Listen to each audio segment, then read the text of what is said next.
আল্লাহ শব্দ কোরআনেও আছে, হাদিসেও আছে। খোদা শব্দ কোরআনেও নেই, হাদিসেও নেই। কাজে আমাদের জন্য ভালো হবে যে শব্দগুলি আল্লাহ নিজে উল্লেখ করেছেন, আল্লাহর নবী মুহাম্মদ সাল্লাল্লাহু আলাইহি সাল্লাম নিজেই উল্লেখ করেছেন, সেই শব্দগুলি ব্যবহার করা। আমরা পারিবারিকভাবে ছেলে মেয়ে নিয়ে, আহাল পরিবার নিয়ে সিয়াম শব্দ ব্যবহার করব বাড়িতে। পরস্পরে বলা বলি করব, আজ আমরা সিয়াম থাকব, আমরা আগামীকাল থেকে সিয়াম থাকব। শব্দটা ব্যবহার করার জন্য আমাদের পক্ষ থেকে আন্তরিকভাবে অনুরোধ রইল। ইবাদতের জগতে সবচেয়ে ব্যতিক্রম ভিন্ন ধরনের ইবাদত হলো সিয়াম। সিয়ামের সাথে কোনো ইবাদতের মিল নেই, বাস্তবতায়ও মিল নেই, নেকিতেও মিল নেই। সিয়ামের সাথে অন্য অন্য কোনো ইবাদতের মিল নেই। সিয়াম পালন করে 2-4-5 নেকি হয় না, সিয়াম পালন করে বিনিময় জান্নাত হয়। মানুষ যদি জানাজায় যায় তাহলে 1 কেরাত নেকি হয়, যদি মাটি দেওয়া পর্যন্ত থাকে তাহলে 2 কেরাত নেকি হয়। 1 কেরাত সমান উহুদ পাহাড়ের সমান। উহুদ পাহাড় 4 কিলোমিটার প্রশস্ত, 8 কিলোমিটার লম্বা। নিচে কত আছে তা মানুষ জানে না। তো জানাজায় গেলে এই পরিমাণ নেকি হলো, কিন্তু একদিন সিয়াম থাকলে কি এই পরিমাণ নেকি হবে? জি না, পরিমাণ নেই। এর 2-4-5 2-4-500 নেকি নেই, এর হলো বিনিময়। চলেন দেখি, যারা আপনারা দেখতে পাচ্ছেন ভালো, যারা দেখতে পাচ্ছেন না, জায়গার তুলনায় উপস্থিতি বেশি, তাদেরকে আমরা অনুরোধ করব, যদিও আমাদের স্টেজে আসতে দেরি হয়েছে, এরপরেও আমরা অল্প সময়ের মধ্যে কথা শেষ করব মর্মে যে যেখানে আছেন ভদ্রতা বজায় রেখে নিজের কর্ম ত্যাগ করে আলোচনা শোনার চেষ্টা করুন। আমি আপনার জন্যই এসেছি, আমি আপনার কিছু না কিছু উপকার করবই করব ইনশাআল্লাহ। আপনি নিজেকে মানুষ মনে করে কোথাও দাঁড়িয়ে না থেকে, গল্প না করে, এক পায়ে দাঁড়িয়ে বক্তব্যের দিকে খেয়াল করুন, আপনার জন্য ভালো হবে। চলেন দেখি, সিয়াম পালন করে জান্নাত হয়, তেমন ওইরকম নেকি হয় না, জান্নাত, বিনিময় জান্নাত। আল্লাহ তাআলা আনহু বলেন, আল্লাহর নবী বলেছেন, মান সামা ইয়াওমান ফি সাবিলিল্লাহ বা'দাল্লাহু ওয়াজহু আনিন নারি 70 খরিফা। কেউ যদি আল্লাহকে সন্তুষ্ট করার জন্য একদিন সিয়াম থাকে, তাহলে আল্লাহ তাকে জাহান্নাম থেকে 70 বছরের পথ দূরে সরিয়ে দেন। তো লোকটা একদিন সিয়াম থেকে নেকি পেল না জাহান্নাম থেকে সরে গেল? জাহান্নাম থেকে সরে গেল। উমামা বাহেলি রাদিয়াল্লাহু তাআলা আনহু বলেন, আল্লাহর নবী বলেছেন, মান সামা ইয়াওমান ফি সাবিলিল্লাহ বা'দাল্লাহু আনহু আন-নারা মাসিরাতা মিয়াতে আম। কেউ যদি আল্লাহকে সন্তুষ্ট করার জন্য একদিন সিয়াম থাকে, তো লোকটাকে জাহান্নাম থেকে 100 বছরের পথ দূরে সরিয়ে দেওয়া হয়। অন্য এক বর্ণনায় এসেছে মান সামার ইয়াওমান ফি সাবিলিল্লাহ, কেউ যদি আল্লাহকে সন্তুষ্ট করার জন্য একদিন সিয়াম থাকে, জাআলাল্লাহু বাইনাহু ওয়া বাইনান নারি খান্দাক কামা বাইনাস সামাই ওয়াল আরজ, তাহলে তার মাঝে আর জাহান্নামের মাঝে একটা গর্ত খনন করা হবে, যার ব্যবধান 500 বছরের পথ। ফলাফলে দাঁড়ালো, কেউ যদি একদিন সিয়াম থাকে তাহলে ও জাহান্নাম থেকে সরে যাবে 70 বছরের পথ। 1 2, কেউ যদি একদিন সিয়াম থাকে তাহলে ও জাহান্নাম থেকে সরে যাবে 100 বছরের পথ। 3, কেউ যদি একদিন সিয়াম থাকে তাহলে ও জাহান্নাম থেকে সরে যাবে 500 বছরের পথ। তার মানে 3টি হাদিসের বিনিময় দাঁড়ালো যে একদিন সিয়াম থাকলে ও আর জাহান্নামে যাবে না, জান্নাতে যাবে। কোরআন মাজিদ একটা অক্ষর পড়লে 10 নেকি হয়। ভালো করে ওযু করলে অতীতের সব পাপ মিটে যায়।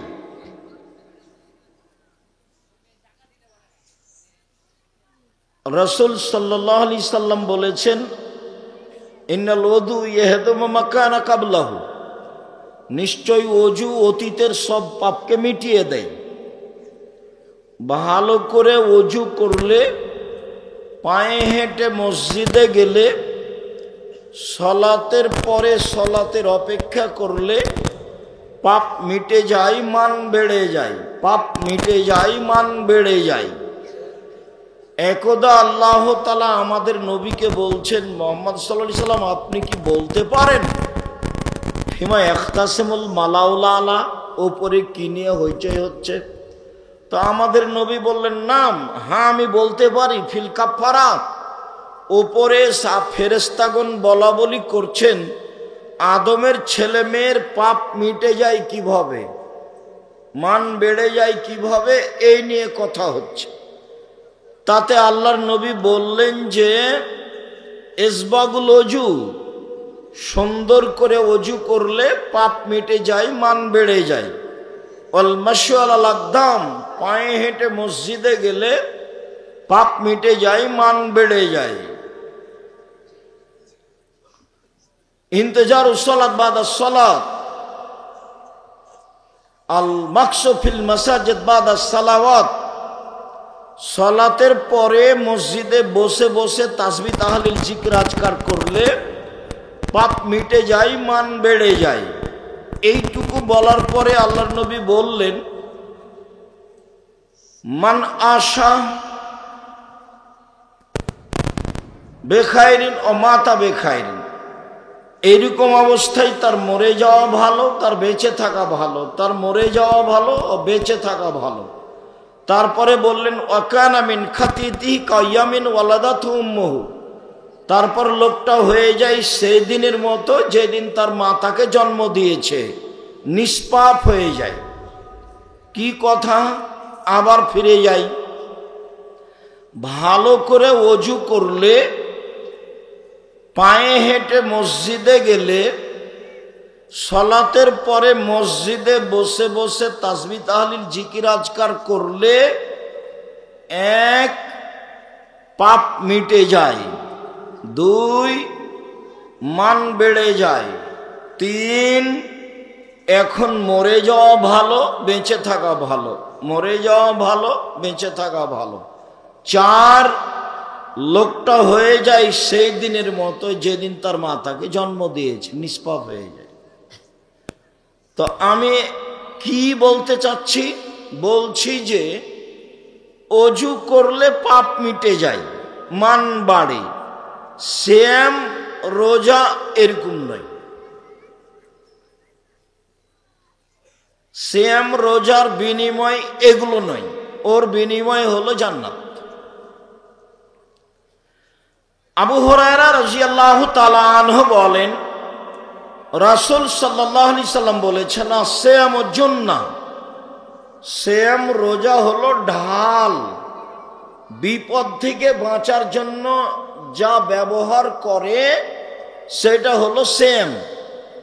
সিয়াম হলো বিপদ থেকে বাঁচার মাধ্যম। আমি মাঝে মধ্যে রোজা শব্দটা উল্লেখ করব আপনার বুঝার জন্য, তবে আমরা রোজা ব্যবহার করি না, বাড়িতে আমরা রোজা বলি না, আমরা বলি সিয়াম। সিয়াম শব্দের আভিধানিক অর্থ হলো বিরত থাকা, আর রোজা শব্দের অর্থ হলো উপবাস থাকা, দুটো এক নয় তো। সিয়াম পরিভাষায় ফজরের আজান থেকে নিয়ে সূর্য ডুবা পর্যন্ত খাওয়া, পান করা, স্ত্রী মিলন, যাবতীয় অপছন্দ কথা ও কর্ম থেকে বিরত থাকার নাম সিয়াম। যে গ্রামের লোক কিস্তি তুলে সুদের টাকা উঠায়, কিস্তিতে টাকা উঠায়, কিস্তি দেয়, ব্যাংক থেকে টাকা তুলে, ও রোজা থাকে, সিয়াম থাকে না। যারা দোকানে বসে আড্ডা পিটে মানুষের বদনাম করে, গীবাত করে, ও রোজা থাকে, সিয়াম থাকে না। যারা দল সংগঠন করে বেড়ায়, হুড়াহুড়ি করে, মানুষকে মারে, জেল হাজতে দেয়, রাস্তাঘাট বন্ধ করে, এরা রোজা থাকে, সিয়াম থাকে না। রোজা ভিন্ন জিনিস, সিয়াম ভিন্ন জিনিস। দোকানে বসে আড্ডা পিটছে, টিভি চলছে ঘন্টার ঘন্টা, আর সব পশু প্রাণী গরু ছাগলের মতো ইতর শ্রেণীর মতো হয়ে বসে আছে রাত 12টা-1টা পর্যন্ত। ল্যাংটা মেয়ে নাচছে, চক্ষু ঠান্ডা করছে, কলিজা ঠান্ডা করছে, জানটা সহজ করছে, বেটা জান্নাত চলে যাবে। এইরকম জীবন হলো কুকুর শ্রীগালের জীবন, এটা পশু প্রাণীর জীবন। এইটা হলো গরু ছাগলের জীবন, তার ইতস্তবোধ কাজ করে না। এই ছেলে, যে লোকটা দোকানে বসে থাকে, টিভি চলছে, ওকে তুমি জিজ্ঞাসা করিও যে চাচা কেমন লাগে এটা, দেখিও জিজ্ঞাসা করে। ওর স্বভাব খারাপ, ওর অভ্যাস খারাপ, ওর খাসলত খারাপ, ও কেমনে এখানে বসে থাকে। আমরা তো ওই দোকানের সামনে দাঁড়াতেই পারি না। 4টে জিনিস মনে রাখতে হবে, যেটা গতবারও বলে গেছি। 1, 5 ওয়াক্ত সালাত, বাস। 2, হালাল রুজি। 3, কোরআন তেলাওয়াত, অন্তত সূরা ইখলাস 24 ঘন্টা একবার পড়বো, 3 বার সূরা ইখলাস দিয়ে আল্লাহকে বল, এই দেখো আমি কোরআন মাজিদ পড়লাম। 4, আড্ডা পিটা চিরদিনের জন্য হারাম। দোকানে বসে সময় কাটানো চিরদিনের জন্য হারাম। নোংরা শ্রেণীর, ইতর শ্রেণীর, 3rd% পশু প্রাণীর মতো যারা মানুষ, তারাই দোকানে সব বসে থাকে। খারাপ লাগে। খারাপ লাগে কেন? কেন খারাপ লাগবে? আপনি বসে থাকেন, আপনার স্বভাব খারাপ, আপনার অভ্যাস খারাপ, আপনার খাসলত খারাপ, সেই জন্য বসে থাকেন। থাকবেন কেন ওখানে? থাকবেন কেন? ল্যাংটা মেনেছে, ওর দোকানে যত টাকা পয়সা ইনকাম হয় সব হারাম। ওই দোকানের টাকা দিয়ে চাউল কিনে ভাত খেয়ে ইবাদত কবুল হবে না। এই যে বললাম, দেখি কোন মায়ের বেটা উল্টে দেয় ভাবে। ও দোকানে টিভি রেখে পয়সা উপার্জন করার, সব পয়সা হারাম। ভিক্ষা করে খাওয়া ভালো, এই পয়সা উপার্জন করতে হবে না। যেখানে সব বসে আড্ডা পিটবে, আড্ডা পিটা হারাম, চিরদিনের জন্য আড্ডা পিটা হারাম। 2 জন যেখানে বসে গল্প করছে সেখানে আপনি বসবেন না, আপনাকে আমি শক্তভাবে নিষেধ করে আসছি। দোকানে যাবেন, আসসালামু আলাইকুম, লবণ আছে? জি আছে, 1 কেজি লবণ দেন। মরিচ আছে? জি আছে, 200 মরিচ দেন। বাস, টাকা দেওয়া হয়েছে, ফিরে আসবেন। চায়ের স্টলে বসে থাকেন কেন? আমরা তো জীবনও বসি না, তো বেঁচে আছি তো। আমার মা যখন বাড়ি থেকে বের করতেন তখন বলতেন 4টা: 1, দোকানে বসিও না। 2, প্রাইভেট পড়ায়ও না। 3, কারো সাথে বন্ধুতালি করো না। চার মানুষের বাড়িতে দাওয়াত খায়ও না, এভাবে বলতো।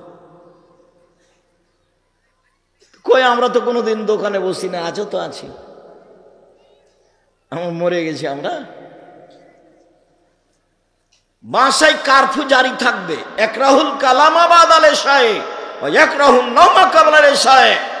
রাসূল সাল্লাল্লাহু আলাইহি ওয়াসাল্লাম বলেছেন এশার সালাতের পরে কথা বলা ঘৃণিত কাজ। আল্লাহর নবী এশার সালাতের পরে কথা বলাকে ঘৃণা করতেন, আর এশার সালাতের পূর্বে ঘুমিয়ে যাওয়াকে ঘৃণা করতেন। বাড়িতে প্রেসিডেন্ট আইয়ুবের মাশাআল্লাহ কারফিউ জারি থাকবে, 10টায় ঘুমাতেই হবে যে কোনো মূল্যে। পড়াশোনা ব্যতীত ছেলে মেয়ে আহাল পরিবার সবকে ঘুমিয়ে যেতে হবে, যে কোনো মূল্যে ঘুমাতে হবে। 10টাতে ঘুমিয়ে যেতে হবে, 3টায় উঠতে হবে। তাহলে কয় ঘন্টা ঘুম হলো? 5 ঘন্টা। 4টায় উঠেন, তাহলে কয় ঘন্টা ঘুম হলো? 6 ঘন্টা। এখন সুন্দর করে ওযু করে 2 রাকাত সালাত আদায় করে আল্লাহকে কিছু বলেন, আপনার কথা শোনার জন্য, একমাত্র আপনার কথা শোনার জন্য আল্লাহ তাআলা সপ্তম আকাশ থেকে প্রথম আকাশে নেমে এসেছে। আল্লাহ নেমে এসেছেন আপনার সাথে কথা, আপনার কথা শোনার জন্য। বুঝাতে পারিনি কথা? আবার বলি, আপনি কিছু বলবেন, এই জন্য আল্লাহ কোথা থেকে কোথায় নেমে এসেছেন? সপ্তম আকাশ থেকে প্রথম আকাশে নেমে এসেছে। তা আপনি সকাল 8টায় ঘুম থেকে উঠলেন, রাত 3টায় ঘুমালেন, 2টায় ঘুমালেন, বড় মোবাইলে ল্যাংটা মেয়ে দেখছো তুমি, তোমার তো শরম হয় না? বেয়াদব ছেলে তুমি, তোমার তো হিসাব হয় না, তোমার তো চরিত্র নষ্ট হয়ে গেছে, তোমার আদব কায়দা নষ্ট হয়ে গেছে। তোমার ল্যাংটা মেয়ে দেখাই তোমার অভ্যাস, তোমার স্বভাব, তোমার খাসলত এসব পায়খানার মতো হয়ে গেছে। তুমি দিন রাত এসব মোবাইল নিয়ে ব্যস্ত থাকো। কই, আমার তো জামিয়া সালাফের মতো দেশের বিশাল প্রতিষ্ঠান, সর্ববৃহৎ প্রতিষ্ঠান জামিয়া সালাফিয়া, শিক্ষক সংখ্যায়, ছাত্র সংখ্যায়, শিক্ষক গুণে, শিক্ষক মানে, আয়াতনে সবচেয়ে দেশের বড় প্রতিষ্ঠান জামিয়া সালাফিয়া। তো জামিয়া সালাফিয়ার রশিদ বহি বাহিরে ব্যবহার নিষেধ। কোনো শিক্ষক কোথায় আদাও করতে হবে না, কেউ জামিয়া সালাফিয়ার দানের কথা বলতে হবে না। যা বলি আমি, জামিয়া সালাফিয়া বৈদেশিক সহযোগিতা দিয়ে চলে না, জামিয়া সালাফিয়া কোনো সংস্থা দিয়ে চলে না, জামিয়া সালাফিয়া দেশের কোনো বিত্তশালী দিয়ে চলে না। জামিয়া সালাফিয়ার মাসে বেতন লাগে প্রায় 40 লক্ষ।